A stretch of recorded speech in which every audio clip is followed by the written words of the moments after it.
네. 12월 마지막 제목은 결정할 때 기준이 있어야 된다라고 하는 제목이 되겠습니다.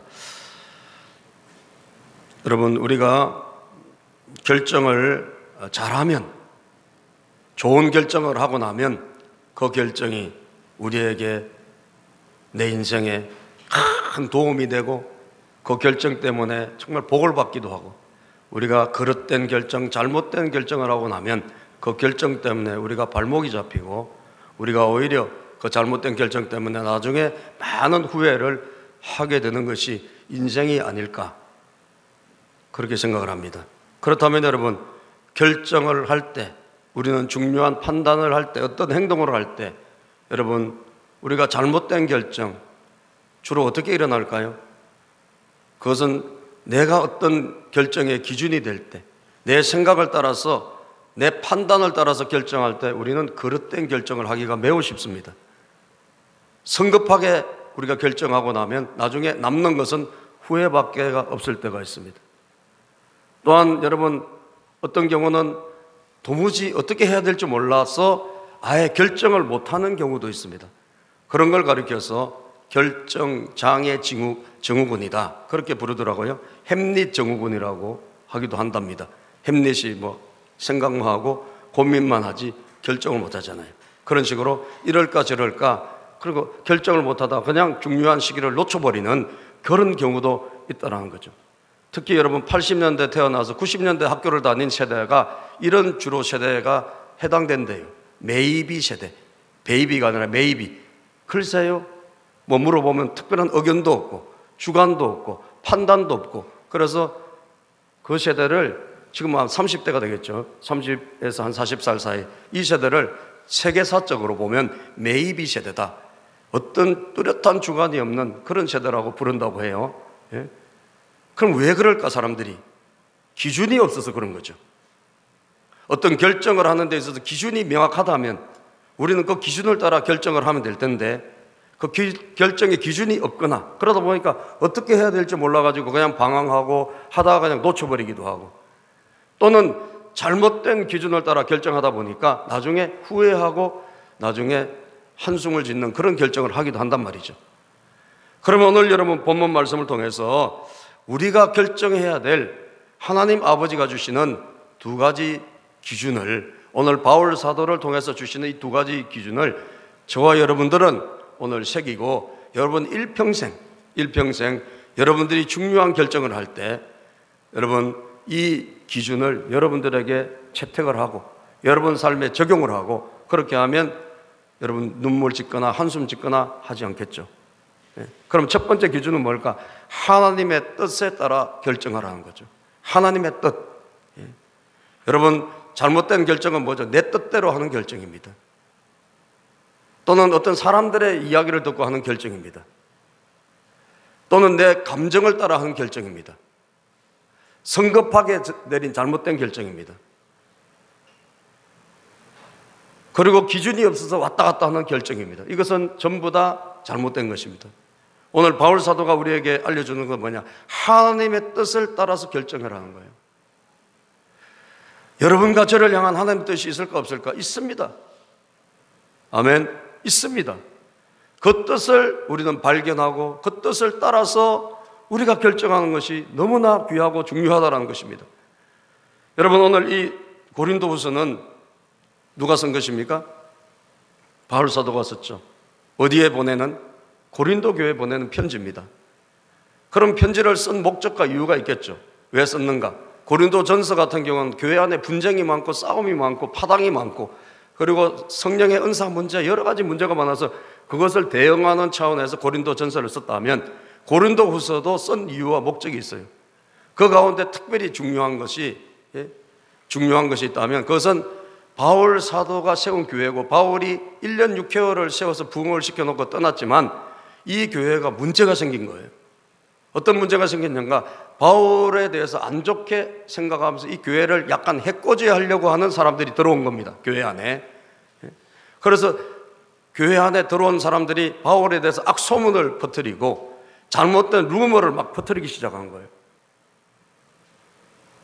그러니까 성도들이 옛날에 바울을 잘 따랐던, 바울의 말이라면 껍벅 죽고 이렇게 했던 이 성도들이 이상한 사람들의 어떤 그런 잘못된 소문, 그리고 그들의 말에 의해 가지고 이들이 마음이 흔들리고, 그리고 귀가 열려 가지고 여러분 잘못된 정보가 들어가서 그들이 혼란을 겪고 바울에게 대해서 약간 비난하고 같이 동조하는 이런 분위기가 있을 때 이것이 있었다라고 여러분 봐야 돼요. 그러니까 사도권, 사도에 대해서 막 흔들고 있는 사람들이 있을 때, 그래서 이 고린도후서를 보면 바울이 자기 사도직이 하나님께서 주신 것이다, 그리고 하나님과 이런 하나님의 그 지시를 받는다라는 굉장히 그런 말들을 많이 합니다. 오늘도 그게 나와 있는데요. 그리고 나중에 이제 예루살렘의 연보, 헌금을 모아서 예루살렘 구제, 그 헌금에 대한, 연보에 대한 그런 그 원칙도 많이 있어요, 여기에. 그래서 이 고린도후서를 썼을 때 바울 사도가 굉장히 흔들리고 있었구나. 여러분들, 어떤 사람에 대해서 누가 자꾸 악소문을 내면요, 처음에 한 번은 그렇게 넘어가요. 그런데 두 번 듣고 세 번 들으면 어떻게 될까요? 진짜 그런 것 같아요. 여러분들이 저에 대해서 뭐 그런 사람들이 안 계시겠지만, 예를 들면 우리 목사님 진짜 웃기는 사람이야, 별 이상한 소리를 하는 분이 있다고 봅시다. 그런데 처음에 한 번 듣고 두 번 듣고 세 번 들으면 안 그랬는데 들으면 들을수록 점점 이상하게 보여요. 그죠? 이상하게 보여요. 그리고 오해하게 되고요. 그리고 나중에는 진짜 아닌 것도 맞다고 뒤집어 씌우게 되는 그런 일로 가게 되어 있습니다. 이게요. 지금 바울이 딱 그런 상황에 지금 놓인 거예요.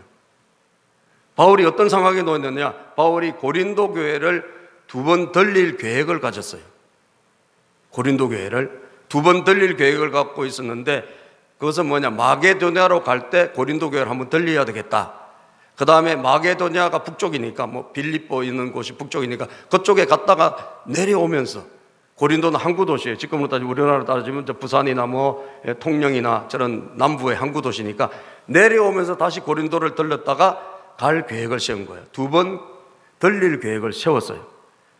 그런데 바울이 그 계획을 취소했습니다. 그러다 보니까 이 교회 안에 이미도 이상한 사람들이 들어와 가지고 교회를 혼란시키기 시작했는데, 가뜩이나 이게 빌미가 돼 가지고 바울이 말이야 지 마음대로 결정을 했다가 이랬다가 저랬다 한다 그러고, 바울에 대해서 더 많은 오해, 더 많은 잘못된 정보가 막 돌아다니기 시작한 거예요. 그때 바울이 지금 이 편지를 쓰고 있다고 생각을 하시면 되겠습니다. 그러면서 바울이 한 것은 뭐냐? 내가 결정한 것은, 내가 가기로 결정했다가 내가 취소해서 다시 결정한 것은 철저하게 내 개인의 생각을 따라 한 것이 아니다. 내 육체를 따라 결정한 것이 아니고, 내 마음대로 결정한 것도 아니고, 내 결정은 철저하게 하나님의 뜻에 의한 것이다. 하나님이 시켰어, 하나님의 감동을 따라서 결정한 것이다 라고 오늘 본문 말씀에 기록하고 있는 것입니다. 자, 우리가 15절부터 한번 읽어보겠습니다. 본문 말씀을. 15절부터 시작. 내가 이 확신을 가지고 너희로 두 번 은혜를 얻게 하기 위하여 먼저 너희에게 이르렀다가 너희를 지나 마게도냐로 갔다가 다시 마게도냐에서 너희에게 가서 너희의 도움으로 유대로 가기를 계획하였으니, 자, 올라갈 때 한번 들렸다가 내려올 때 들려서 헌금을 모아가지고 유대, 그 당시에 예루살렘이 굉장히 어려웠단 말이에요. 기근이 있고 교회가 형편이 어려워서 그 모금을 해서 구제 헌금을 가지고 예루살렘, 유대로 갈 계획을 세웠다는 거예요. 그러니까 고린도 교회를 두 번 방문할 계획을 세운 거죠. 그런데 이것을 취소했단 말이에요. 왜 취소했느냐? 17절부터 읽어볼까요? 시작. 이렇게 계획할 때 어찌 경솔히 하였으리요? 혹 계획하기를 육체를 따라 계획하여 예 하면서 아니라 하느라 하는 일이 내게 있겠느냐? 내가 이렇게 계획할 때 경솔히 했겠느냐? 내 감정을 따라 했겠느냐? 내 기분을 따라 했겠느냐? 내가 어떤 누구한테 말 듣고 내가 그 계획을 했겠느냐? 절대 그런 것이 아니라는 거예요. 나는 철저하게 예라는 뭐죠? 하나님의 뜻에, 아멘, 하나님의 뜻에 예 하면서 하나님의 인도하심을 따라 내가 계획을 했다는 거예요. 자, 그런데 지금 그러면 포기하고 계획을 변경한 것은 그러면 자기 마음대로입니까? 그것도 마찬가지예요. 그것도 철저하게 하나님이 사인을 주신 거예요. 하나님이 감동을 주신 것입니다. 자, 18절부터 보면 시작. 하나님은 미쁘시니라. 우리가 너희에게 한 말은 예하고 아니라 함이 없노라. 자, 우리가 너희에게 한 말은 예하고 아니라 함이 없대요. 이 말은 바울 사도가 가려고 했던 것도 하나님의 뜻에 의해서 예해서 순종해서 일어난 일이고, 지금 그렇게 계획했다가 포기하고 취소한 것도 누구 계획이에요? 하나님께서 다시 사인을 주신 거란 말이에요. 그래서 나는 거기에 예했을 뿐이라는 거죠. 자, 그럼 여러분과 제가 결정할 때 하나님의 사인, 하나님의 뜻을 어디서 받습니까? 어디서 받아요? 하나님의 뜻이다, 하나님의 계획이다, 여러분들 여기서 받는 거예요. 그죠? 성경 말씀 이게 하나님 뜻이거든요. 저는 많은 경우에 하나님의 말씀을 전하다가 또는 설교를 듣다가 또는 어디서 성경을 읽다가 제가 그때 감동을 받아가지고 하나님 뜻을, 이게 하나님 뜻이구나 라고 해서 제가 결정할 때 굉장히, 제가 이 텍스트, 이 말씀을 통해서 저는 결정할 때가 참 많았습니다. 제 삶을 통해서 보면, 물론 그 전에 제가 제 마음대로 살 때 그때 빼놓고 제가 거듭나고 하나님의 은혜를 받고 정말 새롭게 살겠다고 결심하고 난 다음에는 이 말씀이 저에게는 굉장히 기준이었어요. 이 기준, 이 하나님의 말씀을 따라서 하나님의 말씀이 들릴 때 그때는 내 생각을 내려놓고 내 판단을 내려놓고 이 말씀을 붙잡았단 말이에요. 왜? 이게 하나님의 뜻이니까. 아멘입니까? 이게 하나님의 뜻이니까. 자, 그런데 이 성경에 기록된 것만 있는 것이 아니에요. 성경에 기록되지 않은 것도 굉장히 많습니다. 여러분, 자, 어디를 갔다가 왔다 이런 것 성경에 기록되어 있습니까? 없습니다. 그죠? 내가 저기를 가야 되겠다, 그리고 거기를 안 가고 다시 돌아와야겠다, 이런 것은 성경에 나와 있지 않아요. 여러분, 내가 무슨 어디 이 사업을 해야 되겠다, 말아야 되겠다, 성경에 없습니다. 내가 이사를 일로 가야 되겠다, 말아야 되겠다, 그 성경에 없습니다. 그러면 이때 하나님의 뜻은 우리가 어디서 발견하는 거죠? 그것은 내 안에 계신 성령님이 역사하신단 말이에요. 할렐루야. 성경에 기록되지 않은 것은 내 안에 계신 성령님이 감동을 주시고 성령님이 인도해 주시는 것을 여러분 따라가시면 돼요. 제일 중요한 것은 말씀을 따라서 결정하시고, 말씀에 없는 것, 말씀에 있는 것은 여러분 무조건 따라가야 돼요. 말씀에 있는데도 내가 마이웨이 한다, 그럼 여러분 나중에 대가를 치르셔야 돼요. 성경이 분명히 기록됐는데도 내가 마이웨이로 간다, 그러면 그 대가는 내가 지불해야 된다. 예? 그건 고의적인 불순종이에요. 고의적인 불순종. 왜? 말씀이 딱 분명히 있는데. 그 다음에 내 안에 하나님이 주시는 감동이 있어요. 예? 이것은 여러분들이 어떻게 알까요? 기도할 때, 너 마찬가지 성경을 읽을 때, 또는 여러분들이 어떤 누구와 대화할 때 언제든지 성령님은 나에게 말씀하시는 분이에요. 오늘 본문 21절 22절을 볼까요? 21절 22절 시작. 우리를 너희와 함께 그리스도 안에서 굳건하게 하시고 우리에게 기름을 부으신 이는 하나님이시니 그가 또한 우리에게 인치시고 보증으로 우리 마음에 뭘 주셨다? 성령을 주셨느니라. 아멘. 너는 내 자녀다, 너는 내 아들이다, 내 딸이다 하는 딱 하나님의 도장이 뭡니까? 천국 간다, 너는 영원히 천국으로 간다. 도장이 뭐죠? 우리 마음에 성령을 주신 거예요. 할렐루야. 그래서 여러분 반드시 예수님을 영접하고 여러분들이 성령을 받으셔야 거듭난 성도가 되는 거예요. 그러면 성령님이 내 안에 오시면 그 성령님은 가만히 주무시는 분이 아니라 여러분들이 궁금한 문제, 여러분들이 답답한 문제, 여러분들이 알고 싶은 문제에 대해서 답을 주실까 안 주실까? 주십니다. 할렐루야. 주십니다. 그래서 여러분은 중요한 결정을 할 때 절대 자기 혼자 결정하면 안 되고요, 반드시 시간을 두고 하나님께 여쭈어 봐야 돼요. 하나님, 제가 이렇게 하려고 하는데 이게 하나님 뜻입니까? 이게 하나님의 계획입니까? 하나님 이렇게 하는 것이 맞을까요? 라고 하면서 하나님의 사인을 받고 결정을 하셔야 돼요. 그런데 대부분 우리가 어디서 실수하죠? 성령님과 의논하지 않고 내 안에 계신 성령님이 인도하시는데도 불구하고 그분과 어떤 교통 없이 우리가 결정할 때가 너무나 많은 거예요. 그래서 우리가 실수하는 것입니다. 그냥 마이웨이, 자기가 그냥 결정을 해버리고 말아요. 그리고 하나님에게 통보해버려요. 나 이렇게 했으니까 하나님 도와주세요. 나 이렇게 했으니까 하나님 책임져 주세요. 여러분, 그게 바로 자기가 주인된 인생 아니에요. 여러분 오늘 다시 한번 여러분들 평생에 기억될 만한 그런 시간이 되기를 주님의 이름으로 축복합니다. 평생에 이 말씀을 여러분 잡으세요. 나는 철저하게 하나님의 뜻을 따르겠다. 이거를 잡으시란 말이에요. 그것은 말씀을 따라가고 말씀이 기록되지 않는 것은 성령님이 나에게 주시는 하나님의 신호를 내가 받으리라. 그렇게 하시면 하나님이 알아서 우리에게 인도해 주시는 것입니다.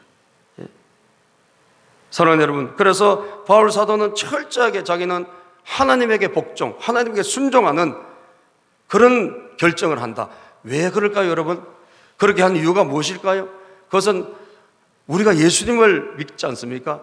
예수님, 우리의 그리스도가 되시는 주님, 우리가 전파하는 이 복음의 주님이 철저하게 복종하시는 분이에요. 순종하신 분이에요. 여러분, 오늘 본문 말씀 보면, 자, 우리 19절, 20절을 다시 보면 말이죠. 시작. 우리 곧 나와 실루아노와 디모데로 말미암아 너희 가운데 전파된 하나님의 아들 예수 그리스도는 예하고 아니라 함이 되지 아니하셨으니 그에게는 뭐만 되었다? 예만 되었다.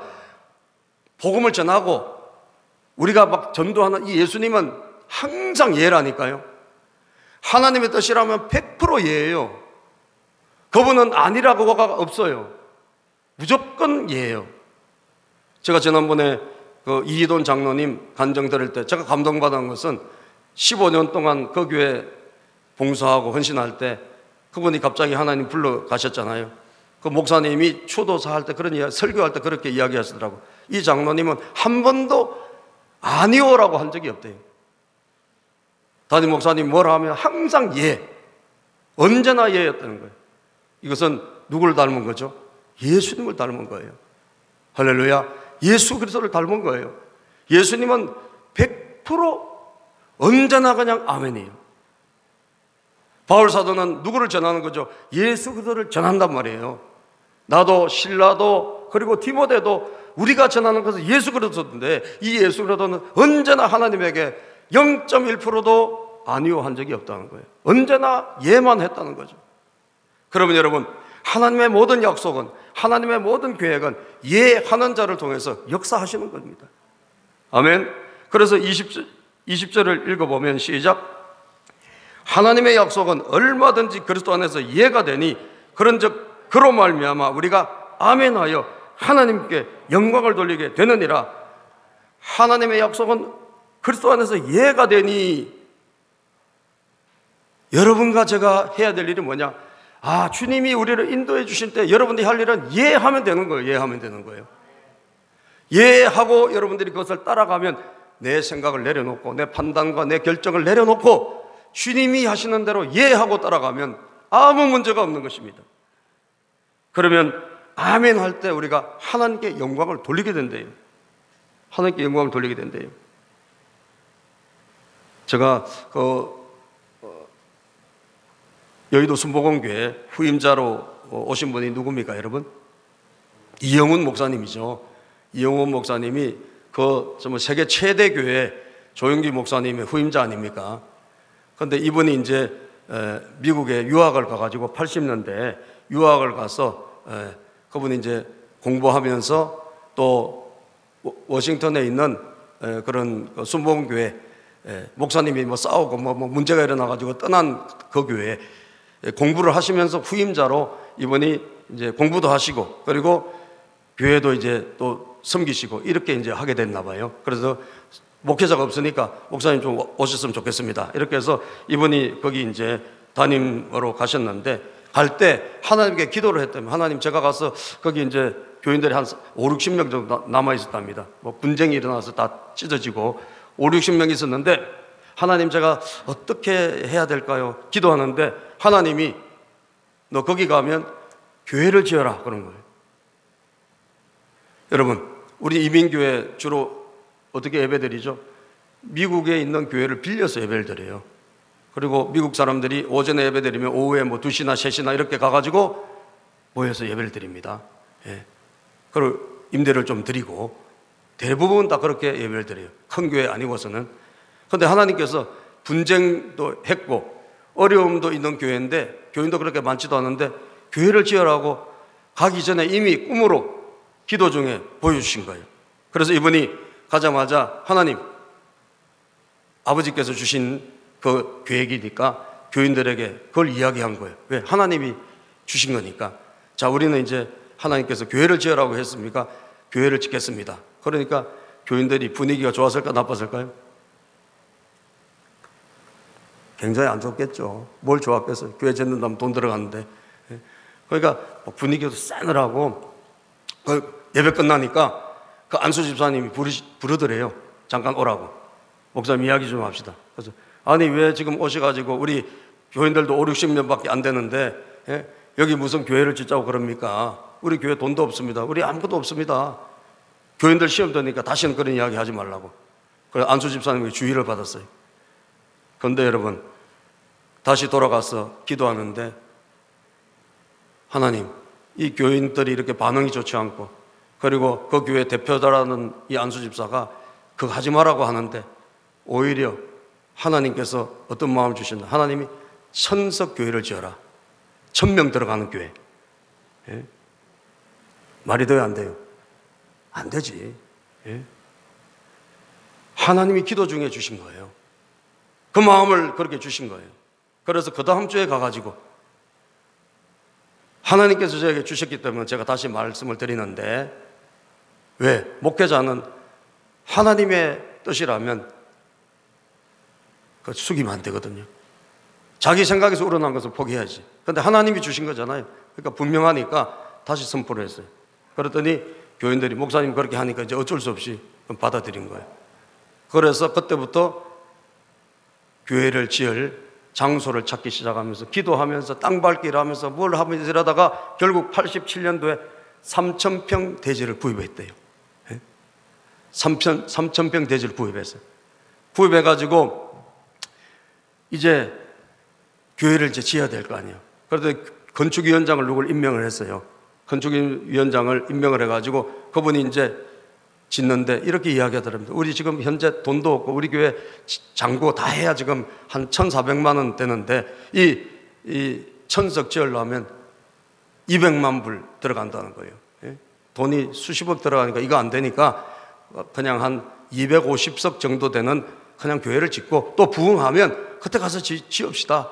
그래가지고 하도 그렇게 하니까 이 목사님 그냥 그렇게 하자고. 왜냐하면 이미 교회는 짓기 시작해서 지으려고 땅까지 샀으니까 그렇게 했답니다. 근데 여러분, 교회를 지으려면 이제 뭘 있어야 되죠? 허가를 받아야 돼, 관청에. 그죠? 우리나라도 쉽지 않은데 미국도 굉장히 거기 한 10군데 이렇게 허가를 받아야 되나 봐요. 교회 건축 하나 하려는데. 그러니까 이거를 서류를 계속 내는 데마다 이상하게 이게 안 되는 거예요. 계속 거절이 되는 거예요. 그래서 여러분, 한 2년 동안 지체하다가 기도하는데 하나님께서 딱 다시 무슨 감동을 주시냐면, 야, 너가 지금 교회를 내가 몇 평을 지어라 그랬지? 1,000평입니다. 근데 너 왜 250석을 하려고 그래?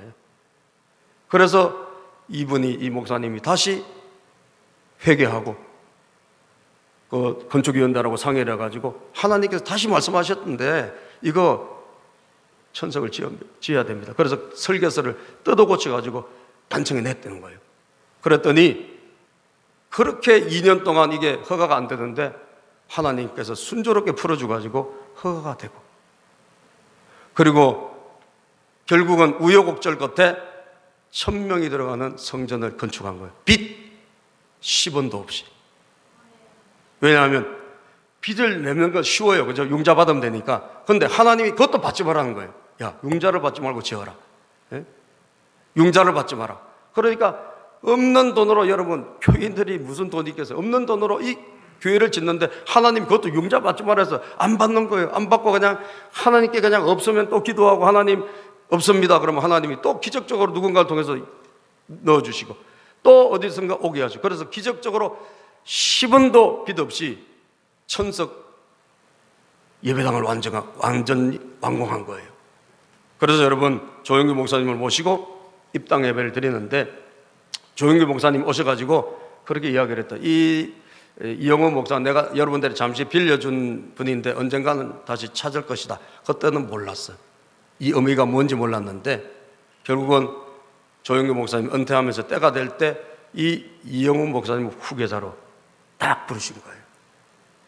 아, 하나님께서 왜 빚 없이 지으라고 했는지 그제서야 알게 된 거예요. 빚을 많이 지어놓고 교회를 지었더라면 여러분 불러도 가기가 어렵다는 거예요. 교회 짓다가 만약 빚만 짤떡 해놓고 자기만 간다 이런 이야기 들을 거 아닙니까? 그런데 성령님의 인도를 따라 하나님이 시킨 대로 빚지지 마라 그랬기 때문에 빚 안 지고 정말 어려운 가운데서 교회를 짓고 나중에 갈 때 부담이 없는 거예요. 그리고 교인들도 세계 최대 교회 담임자가 돼서 가시니 박수를 쳐주고, 그리고 후임자가 또 와서 잘 거기에서 목회를 하고. 예. 여러분, 저와 여러분들이 하나님이 우리를 향하신 계획과 뜻, 섭리가 있는데 그 섭리와 그 하나님의 계획과 성령의 인도하심을 따라가기만 하면 아멘하여 영광을 돌리게 되는 줄로 믿습니다. 따라가기만 하면, 복종하기만 하면 영광스러운 일이 나타나는 거예요. 사랑하는 여러분, 그래서 오늘 예수님, 우리가 빌립보서 2장 5절에서 8절에 보면 말씀이 기록되어 있잖아요. 예수님이 어떤 분이냐? 철저하게 복종하신 분이라니까요. 예? 읽어볼까요? 시작. 너희 안에 이 마음을 품으라. 곧 그리스도 예수의 마음이니 그는 근본 하나님의 본체시나 하나님과 동등됨을 취할 것으로 여기지 아니하시고 오히려 자기를 비워 종의 형체를 가지사 사람들과 같이 되셨고 사람의 모양으로 나타나서 자기를 낮추시고 죽기까지 뭐 하셨다? 복종하셨으니 곧 십자가에 죽으심이라. 예수님은 죽기까지 하나님 뜻에 복종하셨다. 이거 잊어버리지 마세요. 성경에 있는 모든 약속은 이해할 때 역사가 일어나는 거예요. 하나님 뜻이 우리에게 올 때 내 생각 내려놓고 내 결정 내려놓고 하나님의 뜻을 붙들 때 여러분 홍해가 갈라지는 줄로 믿습니다. 여리고성이 무너지게 되어지는 것이에요. 오늘 어떻게 해야 될까? 더 이상 우리는 방황할 필요 없어요. 햄릿형으로 이럴까 저럴까 하다가 때를 놓칠 필요도 없어요. 하나님 아버지가 주시는 감동대로, 성경에서 성경대로, 성경에 없는 것은 이제 성령의 감동대로 여러분 결정하시기를 축복합니다. 예? 예수님은 복종하신 분이다. 히브리서 5장 8절 9절에도 있습니다. 시작.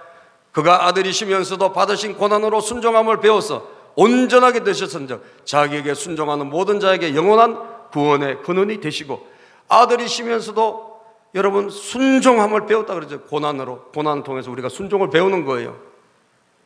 여러분 우리가 순종 잘 안 합니다.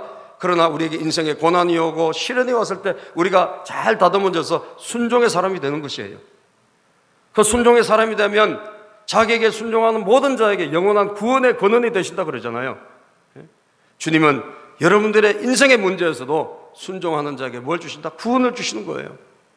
그래서 특히 여러분들 조심할 것은 내 생각대로 살지 말고 하나님의 뜻대로 사시라는 거예요. 따라서 합시다. 하나님의 뜻에 순종하자. 이것이 여러분들의 첫 번째 기준이 되셔야 돼요. 그럼 하나님 뜻을 알려고 하면 여러분 다 비워야 되겠죠. 바울 사도가 여러분 가려고 했다가도 취소했잖아요.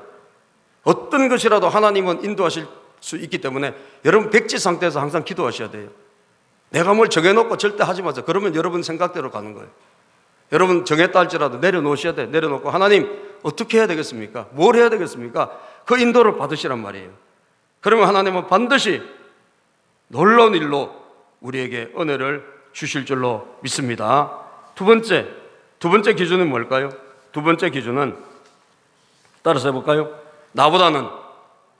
나보다는 공동체의 유익을 위해서 결정해라. 예. 내 중심으로 결정하지 말란 말이에요. 예. 아까 첫 번째 건 하나님 중심으로 결정하라는 거고, 두 번째는 뭐죠? 나보다는 전체 유익을 따라 결정해라는 거예요.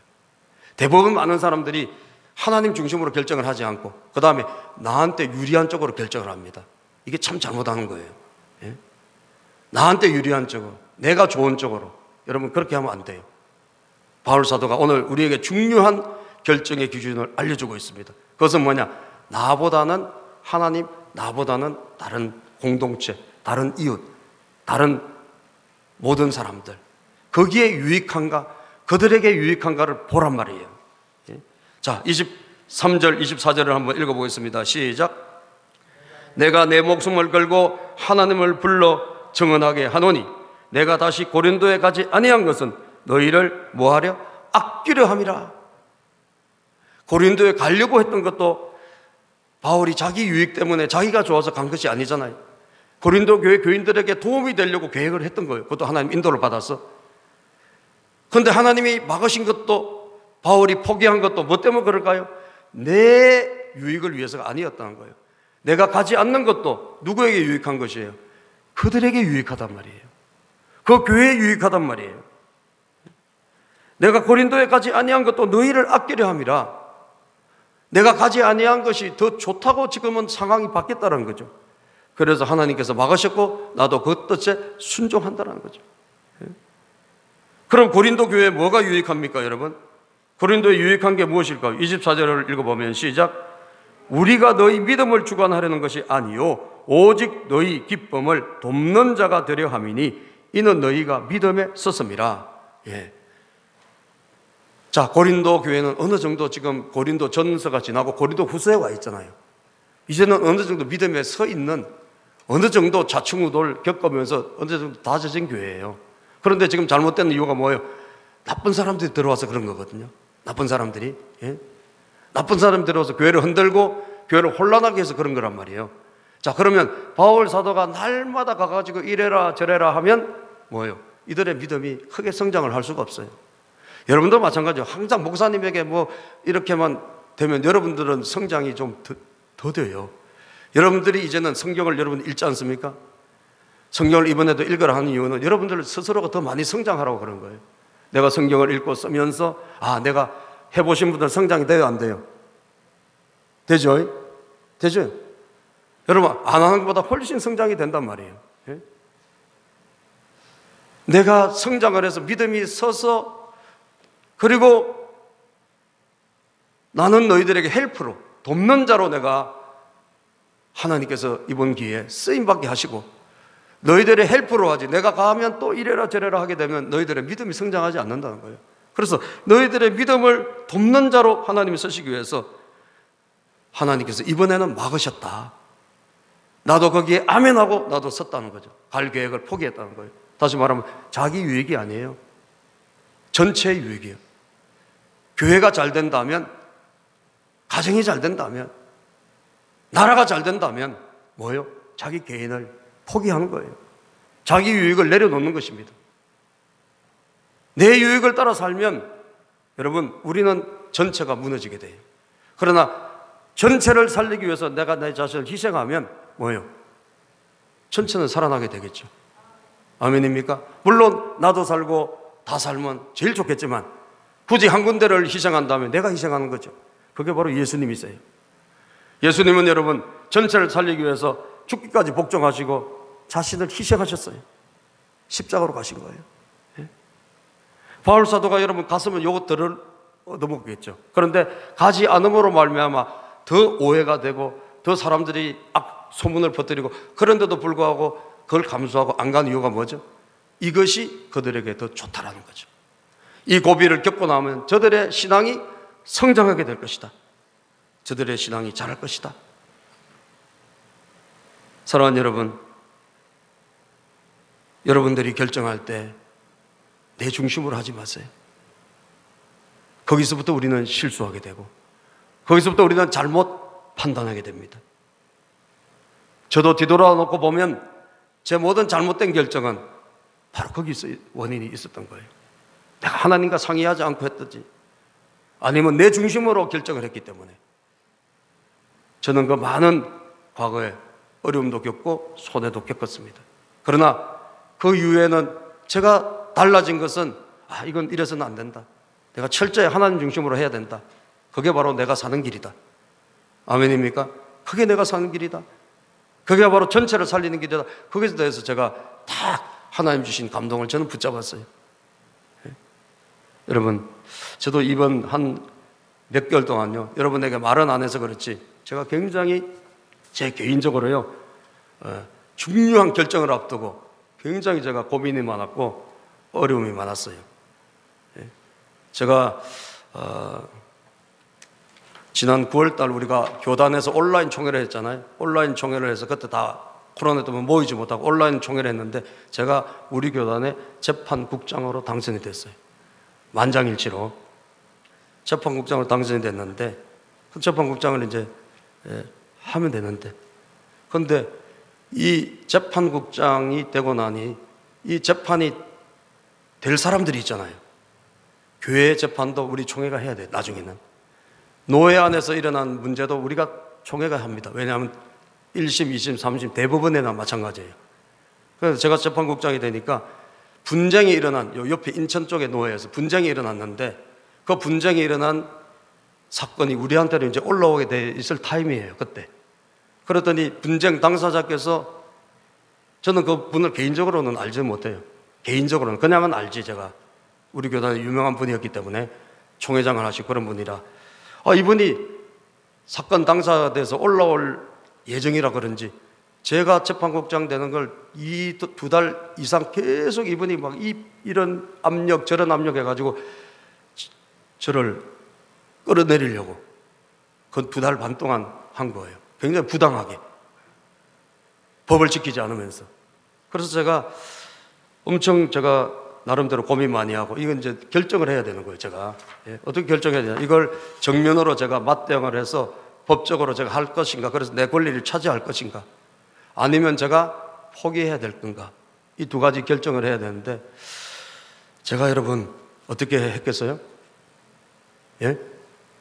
마땅히 제 권리를 불법적으로 놓칠 수는 없잖아. 저는 이 자리를 해야지 라고 할 수도 있습니다. 주변에서 그런 사람은 굉장히 많아요. 절대 물러서면 안 된다. 그런데 저는요, 기도하면서 하나님 주신 감동을 따라 제가 포기했어요. 12월 7일 날 제가 내려놓고, 왜? 제가 내려놓으면 우리 총회가 좀 조용할 것 같아요. 제가 굉장히 정당하지만 저 때문에 이게 분쟁이 일어나고 싸움이 일어날 것 같아요.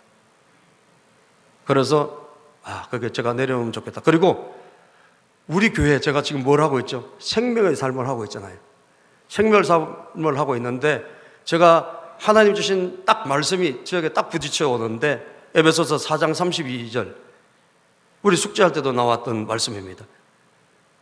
서로 친절하게 하며 불쌍히 여기며 서로 용서하기를 하나님 그리스도 안에서 너희를 용서하심과 같이 하라. 이 말씀이 저에게 딱 또 다가오는 거예요. 그래, 내가 다 포기하고 내가 용서하고 내가 내려놓으면 다 조용한데 나 하나 희생하고 내려놓자. 그래서 12월 7일 날 전부 안 된다고 하는 사람들이, 안 된다, 끝까지 해야 된다 하는 사람들이 많이 있었음에도 불구하고 제가 딱 내려놓고, 그리고 우리 총회장님이 그걸 싫어하세요. 분쟁을 싫어하세요. 그래서 제가 총회장을 제가 섬기는 사람이잖아요. 총회장 밑에서 제가 딱 내려놨어요. 12월 7일 날. 근데 12월 14일 날 문자가 제게 딱 왔어요. 저를 몇 달 동안 막 모함하고 끌어내리고 그분이 돌아가셨다는 거예요. 12월 14일 날 갑자기. 그분은 우리 권사님도 아시는 분이 죽집에 자주 죽도 드시러 오셨고, 우리 또 이선주 집사님이 그 교회 또 출석을 인천으로 이사 가서 하고 있는, 제가 다 포기하고 내려놓고 제가 하나님에게 맡기고 하나님의 인도를 받자. 내가 주장해서 뭐 하겠나. 그리고 성령님 주신 감동을 따라 저는 결정했을 뿐이에요. 결정했을 뿐인데 그건 정말 이상한 사건이 일어나더라고. 이건 뭐지 도대체? 그분이 건강하신 분이었거든요. 67세인가 8세밖에 안 돼요. 불과 엊그제만 해도 팔팔 돌아다니셨던 분이에요. 우리 교회 교단 정말 유명한 분이고, 그런데 하나님이 생명도 정말 하나님께 달렸구나. 그런데 그걸 겪으면서 제가 또 한 가지 저를 또 바라본 거예요. 나는 50점짜리 목사밖에 안 되구나. 왜? 하나님이 인도하신 대로 성령의 감동을 따라 나는 순종했어요. 그런데 그 사건을 듣고 그 문자가 저한테 왔을 때 이분에 대해서 불쌍히 여기는 마음은 저에게 별로 없더라고요. 바울 사도가 여러분 가진 마음, 그리고 다윗이 가진 마음은 저에게 없다는 것을 제가 발견했어요. 다윗이 여러분 사울 왕에게 막 피난당하고 쫓겨다니고 그렇지만 그렇게 핍박하는 그 사울 왕을 다윗이 용서해 주잖아요. 그런데 그 용서했는데 나중에 사울 왕이 전쟁에서 죽었다는 이야기를 들었을 때 다윗이 어떻게 합니까? 진심으로 슬퍼해요. 그죠? 진심으로 슬퍼하고 그리고 애가를 지어서 불러요. 백성들과 함께. 사무엘하 1장에 보면 저는 하느라고 했지만 역시 나는 부족한 사람이구나. 정말 불쌍히 여기고 신정으로 어떤 누구를 사랑하고 섬기는 마음은 나에게 부족하구나. 그것이 여러분 저는 이번에 중요한 결정을 내리면서 제 자신이 또 깨닫는 것입니다. 나는 여전히 발전해야 된다. 나는 여전히 예수님이 우리를 대가 없이 자기를 십자가에 못 박게 한 그 모든 죄인들까지도 용서하시고 사랑하시고 불쌍히 여겨주신 그 사랑에는 못 미쳐도 한참 못 미치구나. 사랑하는 여러분, 오늘 저와 여러분들이 어떻게 해야 될까요? 하나님 중심으로 결정하시고 그리고 나보다는 전체를 생각하십시오. 고린도전서 7장 35절에 보면요, 성경 말씀은 이런 말씀이 있습니다. 시작. 내가 이것을 말하면 너희의 유익을 위함이요 너희에게 올무를 놓으려 함이 아니니 오직 너희로 하여금 이치에 합당하게 하여 흐트러짐이 없이 주를 섬기게 하려 함이라. 내가 이것을 말하면 너희의 유익을 위함이요. 바울 사도는 철저하게 자기 중심이 아닙니다. 너희의 유익, 너희가 잘 된다면 내가 손해보지, 너희가 잘 된다면 내가 내려놓지. 이게 바울 사도의 관점이에요. 모든 결정에 있어서는 철저하게 자기 중심이 아니란 말이에요. 고린도전서 10장 33절에 보면 시작. 나와 같이 모든 일에 모든 사람을 기쁘게 하여 자신의 유익을 구하지 아니하고 많은 사람의 유익을 구하여 그들로 구원을 받게 하라. 자기의 유익을 구하지 않고 많은 사람들의 유익을 위하여 그들이 잘되게 하라. 이게 바울 사도, 이게 바로 주님의 마음이요, 이것이 다윗의 마음이 아니고 무엇이겠습니까? 사랑하는 여러분, 결국은 결정의 가장 큰 장애물이 무엇일까요? 내 자아예요. 하나님 중심으로 그리고 전체 중심으로 생각하지 못하는 나의 단편적인 생각, 나의 단견적인 생각, 이것이 결국은 잘못된 결정을 가게 하는 지름길이란 말이에요. 오늘 사랑하는 여러분, 이 말씀을 통하여 다시 한번 돌아보기를 바라고, 하나님 중심, 하나님 성령의 인도를 받는다. 철저하게 성령이 하시면 철저하게 나는 내가 가진 생각도 내려놓을 수 있는, 내가 결정했던 것도 다 포기할 수 있는 그런 마음, 그것이 우리에게 필요하고, 전체를 위해서 내가 나를 희생시키는 결정이 바로 하나님 뜻이다. 이것을 여러분 판단하시면서 주님께 영광 돌리는 저와 여러분 되시기를 주의 이름으로 축복합니다.